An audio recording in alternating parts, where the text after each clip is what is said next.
નમસ્કાર પ્રિય દર્શક મિત્રો, ફરીથી એકવાર મીન રાશિ માસિક ભવિષ્યમાં આપનું હાર્દિક સ્વાગત કરી રહ્યો છું. મિત્રો, આપણે સૌથી પહેલાં જાણ્યું પાર્ટ 1 દ્વારા આપનું પૂર્વે એટલે કે 2 દિવસ અગાઉ પાર્ટ 1 દરમિયાન આપની રાશિથી માસિક ભવિષ્ય મિત્રો. અને હવે હું જણાવવા જઈ રહ્યો છું પાર્ટ 2 એટલે કે ભાગ 2 દ્વારા માસિક ભવિષ્ય શાસ્ત્રી જતીન કુમાર જોશી દ્વારા તમારા માટે નવી જાણકારી સાથે હાજર થઈ રહ્યો છું મિત્રો, જેથી વિડીયોના અંતિમ સમય સુધી આપ બન્યા રહેશો. તારીખ 8 જુલાઈથી 7 ઓગસ્ટ 2024 દરમિયાન પ્રેમ સંબંધ તથા મેરેજ લાઈફ માટે કેવી સ્થિતિ બની રહેશે તમારી રાશિથી મિત્રો. તમારા જીવન કાળ દરમિયાન, વર્તમાન કાળ દરમિયાન મિત્રો, દરેક વસ્તુમાં થોડું ઘણું પણ ફેરબદલ જોવા તો તમને મળશે જ. મારા શબ્દોને સમજવાનો પ્રયત્ન કરશો મિત્રો. આપની રાશિ ઉપર શનિદેવની સાડા સાથી પનોતી શરૂ થવા જઈ રહી છે મિત્રો, જેથી તમારા વિચારોમાં ચેન્જીસ જોવા મળશે. સાથે રાહુ તમારા રાશિફળમાં ગોચર કરી રહ્યા છે. આપની રાશિથી મિત્રો તમારા મનથી બીજા વ્યક્તિ માટે ક્યાંક ને ક્યાંક શંકા કુશંકા ઊભી થઈ શકે છે મિત્રો. તમારા બે પાર્ટનર વચ્ચે કોઈ પણ પ્રકારથી મિસઅન્ડરસ્ટેન્ડિંગ તથા ડાઉટ્સ ક્લિયર કરવા જરૂરી બની જાય છે, કારણ કે એ ડાઉટ્સ દ્વારા ક્યાંક ને ક્યાંક શંકા ઉત્પન્ન થતી હોય છે અને બીજા વ્યક્તિ એટલે કે તમારા પાર્ટનર સાથે મિસઅન્ડરસ્ટેન્ડિંગ પણ બનતી હોય છે ઘણી વખત, અને મિસકમ્યુનિકેશન થતું હોય છે, જેના કારણથી તમારે ખૂબ ધ્યાન રાખવું પડશે બંનેના સંબંધ વચ્ચે.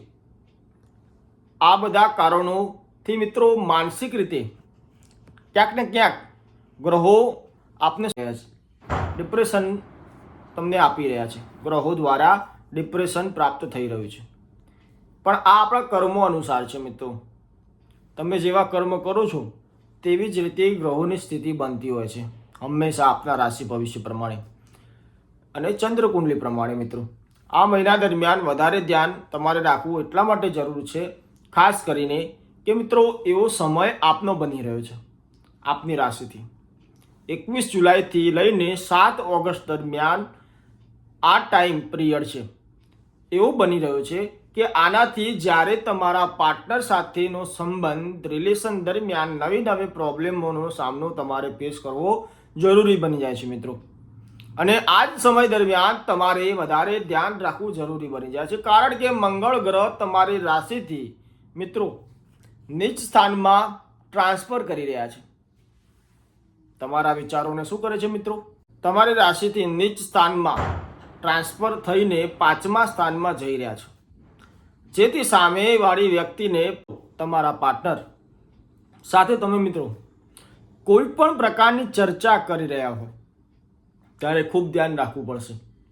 અને એ ચર્ચા દરમિયાન કોઈને તમારી વાત અનુકૂળ ન લાગતી હોય કે તમારા પાર્ટનરને તમારી વાત અનુકૂળ ન લાગે તો ખાસ કરીને રિએક્ટ કરી શકે છે તમારી ઉપર. એ વ્યક્તિ તમે એકબીજાની વાતોથી ક્યાંક ને ક્યાંક તમને મન દુઃખ થશે મિત્રો, જેનાથી તમે શું કરો છો મિત્રો? એકબીજા પ્રત્યે ભડકી જાઓ છો, એટલે કે ક્રોધમાં આવીને તમે તમારી ઉપર આક્રોશ કરવા લાગો છો બીજા વ્યક્તિ ઉપર મિત્રો. અને એ આક્રોશ શું કરે છે? વધતો જ જાય છે મિત્રો, એગ્રેસિવ બનતો જાય છે. અને એ એગ્રેસિવ બનવાથી તમારો સ્વભાવ પણ ક્યાંક ને ક્યાંક તેના ઉપર પણ અસર ગ્રહની સ્થિતિ પ્રમાણે દેખાઈ રહી છે, જેથી કરીને તમે કેવા બની જશો મિત્રો? જિદ્દીલા સ્વભાવવાળા બની જશો, કારણ કે તમારા પાર્ટનર સાથે એકબીજા સામે હાથાપાઈ ઉપર ઉતરી શકો છો. ઘણા લોકો એકબીજા સાથે વાતચીત કરતા હોય તો મિત્રો, પુરુષ હોય કે સ્ત્રી હોય, તો હાથાપાઈ ઉપર ઉતરી જાય છે, એટલે કે મારામારી ઉપર આવી જાય છે મિત્રો. તો એવું બિલકુલ કરશો નહીં. બને ત્યાં સુધી આ ઘટનાને ધ્યાનમાં રાખીને સમજીએ તો ક્યાંક ને ક્યાંક તમારા બંને પાર્ટનરના રિલેશનમાં વિખવાદ વધી શકે છે, ઘટશે નહીં મિત્રો. તો હવે આગળની ચર્ચાને સમજીશું મિત્રો કે લગ્ન જીવન, દાંપત્ય જીવન કેવું બની રહેશે આપનું આ મંથ પ્રમાણે. એટલે કે આ મહિના દરમિયાન લગ્ન જીવન દાંપત્ય જીવનમાં 7મું સ્થાન ચંદ્ર કુંડલી મુજબ મેરેજ લાઈફ માટે ઉત્તમ માનવામાં આવે છે મિત્રો. 7મા સ્થાનથી કેતુ ગ્રહથી રાશિ પરિવર્તન નથી બની રહ્યું, પરંતુ આ સમય દરમિયાન મિત્રો આમે પણ એમ કહેવાય છે જ્યોતિષશાસ્ત્ર મુજબ કે કેતુ ગ્રહ ખરેખરમાં તો માઇન્ડલેસ ગ્રહ છે, કે જેની જોડે માઇન્ડ હોતું નથી. અને કેતુ દ્વારા 7મા સ્થાનમાં બિરાજમાન થવાથી ક્યાંક ને ક્યાંક કંઈ પણ કરી લો તમારા પાર્ટનર માટે, એટલે કે મિત્રો મેરેજ લાઈફ માટે, તમારા પાર્ટનર માટે, પરંતુ તમારી કદર ક્યારેય પણ એ વ્યક્તિ કરશે નહીં. ભલે ને એ મેલ હોય કે પછી ફિમેલ હોય મિત્રો, ગમે તેટલો પ્રયત્ન કરો અને એમને તમે ખુશ રાખવા માટે મિત્રો તો ક્યારેય ખુશ રહેશે નહીં, પ્રસન્ન રહેશે નહીં મિત્રો. માટે મિત્રો સૃષ્ટિનો અભાવ પ્રભાવ થોડો જોવો તો તમારે પડશે જ. ક્યાંક ને ક્યાંક એ મેચ પણ થતો રહેશે. અભાવ અને પ્રભાવ એટલે કે સ્વભાવ તમારો મિત્રો મેચ થતો હોય છે. તમે જેવી રીતે વર્તન કરો છો તેવી જ રીતે સામેવાળી વ્યક્તિ રિએક્ટ કરતું હોય છે. તમે વિનમ્ર બનો છો તો સામેવાળી પણ વ્યક્તિ કે પાર્ટનર તમારી સાથે વિનમ્રતાથી વાત કરશે, ચર્ચા કરશે. પરંતુ મિત્રો જો તમે ક્રોધમાં અને આવેશમાં આવી ગયા તો સામેવાળી વ્યક્તિ પણ એ શાંત રહેશે નહીં, તમારા પાર્ટનર પણ શાંત રહેશે નહીં, એ પણ ક્રોધમાં આવી જશે મિત્રો. તેમના માટે કંઈ પણ કરશો તમે તેમ છતાં તમારી ભૂલ તમને દેખાશે તથા તમારી ખરાબી જ એ સામેવાળી વ્યક્તિ કે પાર્ટનર શોધશે. તમારા કરેલા શુભ કાર્યો ઉપર પાણી ફેરવી દેશે. માટે તે વ્યક્તિ અસંતોષ જ રહેશે.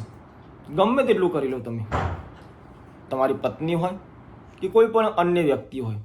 તો ખાસ આ 7મા સ્થાનથી કેતુ ગ્રહ તમારી રાશિથી માઇન્ડલેસ પ્લાનેટ કેમ બની રહ્યા છે હવે તમે સમજી ગયા છો મિત્રો. આ 7મા સ્થાનથી પરિવર્તન કરશે, પણ ક્યારે કરશે કેતુ મહારાજ? તો તમારી બુદ્ધિ બગાડશે પહેલાં તો ક્યાંક ને ક્યાંક. 14 જુલાઈથી 7 ઓગસ્ટ સુધી તમારે તમારા લાઈફ પાર્ટનર સાથે થોડા શાંત રહેવું પડશે. તો તમે તમારા વિઝનને લક્ષ્ય સુધી પહોંચાડવા માટે તથા નોકરી, વ્યવસાય, વ્યાપાર, ધંધામાં ધ્યાન આપી શકશો. માટે શાંતિ જાળવી રાખવી જરૂરી બની જાય છે મિત્રો. એ તમારા હાથમાં હોય છે મિત્રો. હવે ચાલો સમજીએ સૌથી મહત્વપૂર્ણ વિષય ઉપર ચર્ચા કરીશું તથા આગળ જાણી લઈએ ભાગ્ય, કેરિયર, બિઝનેસ માટે મિત્રો કેવો સમય કહેતા આ મહિનો કેવો બન્યો રહેશે. તમારા માટે તો ભાગ્યના સ્થાનથી સ્વામી બની રહ્યા છે મંગળદેવ. તેનું કારણ એવું પણ બની રહ્યું છે કે જ્યારે મંગળ તમારા ભાગ્યના સ્થાનથી બને છે ને, નજીકનું સ્થાન 9મું જે ભાગ્યના સ્થાનથી કેરિયરનું સ્થાન છે, એ જોડે જોડે તે સ્થાનની અંદર પણ મંગળદેવની ક્યાંક ને ક્યાંક દ્રષ્ટિ બની રહી છે. બીજા સ્થાનમાં પણ એ દ્રષ્ટિ બની રહી છે. ત્યારે આપણી ચંદ્રકુંડલી મુજબ પરિભ્રમણ ક્યાંક ને ક્યાંક મંગળ મહારાજ કરી રહ્યા છે.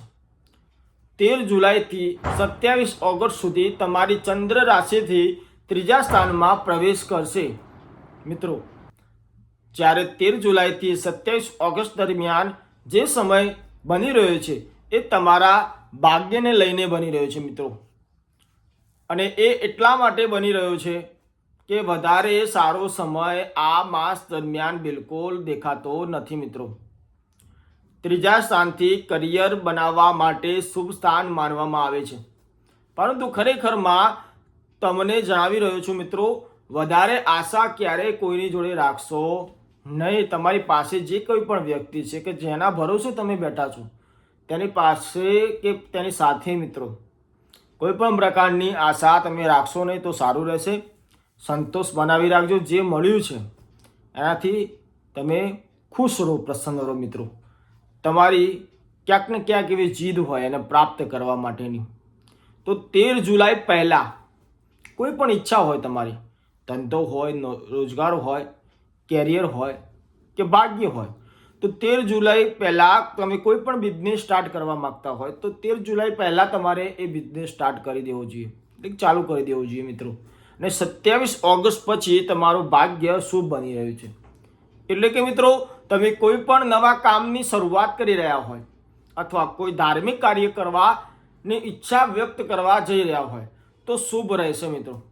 પરંતુ પહેલાં અને છેલ્લે હવે સમજી ગયા હશો મિત્રો, કોઈ પણ ઇન્વેસ્ટમેન્ટ ડિસિઝન પ્લાનિંગ કરવા કે લેવા જઈ રહ્યા હોય ત્યારે પણ મિત્રો આ તારીખ એટલી જ જરૂરી બની જાય છે કે જેટલી આપણે ભાગ્ય સ્થાનમાં. હું તમને સજેસ્ટ કરીશ મિત્રો કે 13 જુલાઈ પહેલાં અથવા 27 ઓગસ્ટ પછી તમે એ કામનો પ્રારંભ કરશો તો શુભ રહેશે મિત્રો. કારણ કે જ્યારે મંગળદેવ તમારી રાશિથી ચંદ્ર કુંડલી મુજબ કેન્દ્ર સ્થાનથી પરિભ્રમણ કરશે ને ત્યારે 10મા સ્થાનથી તમારા લાભ સ્થાનમાં દ્રષ્ટિ ગોચર કરી રહ્યા છે. ભાગ્યના સ્થાનથી લાભ સ્થાનમાં દ્રષ્ટિ બનતા શુભ યોગોની પ્રાપ્તિ કરાવે છે. પરંતુ 27 ઓગસ્ટ પછી તમારા ભાગ્યને નવો વેગ અને ગતિ મળશે અને એ જ લાભ સ્થાનથી તમને તમારા કેરિયર, ભાગ્ય, બિઝનેસમાં તમને પ્રોફિટ જોવા મળશે મિત્રો. કારણ કે જે કોઈ પણ મિત્રો જોબ કરી રહ્યા હોય નાની મોટી અથવા બિઝનેસ કરી રહ્યા હોય નાના મોટા, તો ખાસ કરીને આ માસ દરમિયાન તે વ્યક્તિને પણ પોઝિટિવ શુભ ફળ જોવા મળી રહેશે મિત્રો.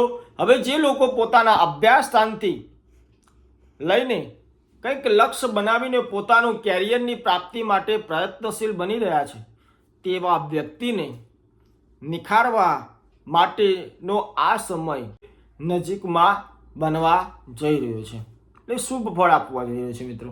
જેથી ક્યારેય પણ નિરાશ ન બનશો. હજુ થોડો સમય 4 ડગલા ચાલવાના પ્રયત્ન તો કરી જુઓ મિત્રો. ઘણા લોકો શું કરે છે આવા સમય દરમિયાન જ્યારે આવી પરિસ્થિતિ બને છે ને મિત્રો, ત્યારે ઘણા લોકો હિંમત હારી જાય છે. તો ક્યારે હિંમત હારવી જોઈએ નહીં મિત્રો. કારણ કે એકવાર જો તમે હિંમત હારી ગયા ને મિત્રો તો આ તમારી તમામે તમામ મહેનત ઉપર પાણી ફેરવાઈ જશે. એટલે મિત્રો હિંમત રાખશો અને જુસ્સો બનાવી રાખશો, જોશ બનાવી રાખશો તો જ સફળતા તમારા કદમોમાં બની રહેશે મિત્રો. કારણ કે કેરિયરના સ્વામી ગુરુ ગ્રહ તમારા 7મા ભાવ સ્થાનથી દ્રષ્ટિ બનાવી રહ્યા છે. એટલે કે મિત્રો થોડા સમય બાદ તમને તમારી રાશિથી શુભ ફળ આપવા માટે તત્પર બની રહ્યા છે. પરંતુ મિત્રો તમારી ધીરજને પણ માપવાનો પ્રયત્ન કરી રહ્યા છે. જેથી મિત્રો ધીરજ જરૂરી બની જાય છે. ટેન્શન લેવા જેવી કોઈ એવી વાત નથી કે જેનાથી તમે ટેન્શન લઈ શકો મિત્રો. આ એક સામાન્ય વસ્તુ છે. થોડી ધીરજ તો બનાવવી જ પડશે દરેક કાર્યની અંદર મિત્રો. આવનારા સમય દરમિયાન તમે આસાનીથી તમે તમારા લક્ષ્યને પ્રાપ્તિ કરી શકશો. કારણ કે 9મા સ્થાનથી 11મા સ્થાનમાં પ્રમોશનના તથા પ્રગતિના યોગ બની રહ્યા છે મિત્રો. આ મહિના કહેતા મંથ પછી ઓગસ્ટ મહિનામાં બની રહ્યા છે. પરંતુ મિત્રો તમારે હિંમત બનાવી રાખવી જરૂરી છે. હું ફરતી એકવાર કહું છું મિત્રો, શનિદેવ દ્વારા પનોતીનો પિરિયડ પણ જોડે ચાલી રહ્યો છે. જેથી તમે તમારું વર્ક કરવાનું ચાલુ જ રાખશો. ઉતાવળિયા થઈને મોટી ભૂલ ના કરશો. ધીરજ બનાવી રાખશો તો ચોક્કસ આપણે સરકારી નોકરી માટે પ્રયત્ન કરી રહ્યા હોય, એક્ઝામ માટે પ્રયત્ન કરી રહ્યા હોય, ક્યાંક ને ક્યાંક એવો સમય ચોક્કસ બને છે આપણો, જેથી કરીને આપ સફળ થઈ શકો છો મિત્રો. કારણ કે આ કેતુ સાથે શું બની રહ્યું છે? યોગ બની રહ્યો છે. શાનો? ગુરુનો યોગ બની રહ્યો છે. અને આ ગુરુ મહારાજ તમારી ચોક્કસ પરીક્ષા લઈ રહ્યા છે અને આ પરીક્ષામાં તમારે ઉત્તીર્ણ થવાનું છે, એટલે કે પાસ થવું પડશે મિત્રો. અને ક્યાંક ને ક્યાંક ગુરુ મહારાજ તમારા રાશિથી કેતુ દ્વારા શત્રુ રાશિમાં અત્યારે બેઠેલા દેખાઈ રહ્યા છે. જેથી કોઈ પણ ઉતાવળિયું પગલું ભરશો નહીં મિત્રો. ધીરજ બનાવી રાખશો. અને તમે હવે મિત્રો સમજી ગયા હોય તો ખાસ કરીને ફરી આપણે આ માસ દરમિયાન તો સાંભળ્યું જ છે, પણ કદાચ જો આવતા માસ દરમિયાન એવા સારા યોગોની જાણકારી આપ પ્રાપ્ત કરવા માગતા હોય તો આ આપણી ચેનલને લાઇક, શેર, સબસ્ક્રાઇબ તથા બેલ આઇકન ઓનનું બટન દબાવવાનું ખાસ ભૂલશો ને મિત્રો. જય જવાન, જય કિસાન, ભારત માતા કી જય, વંદે.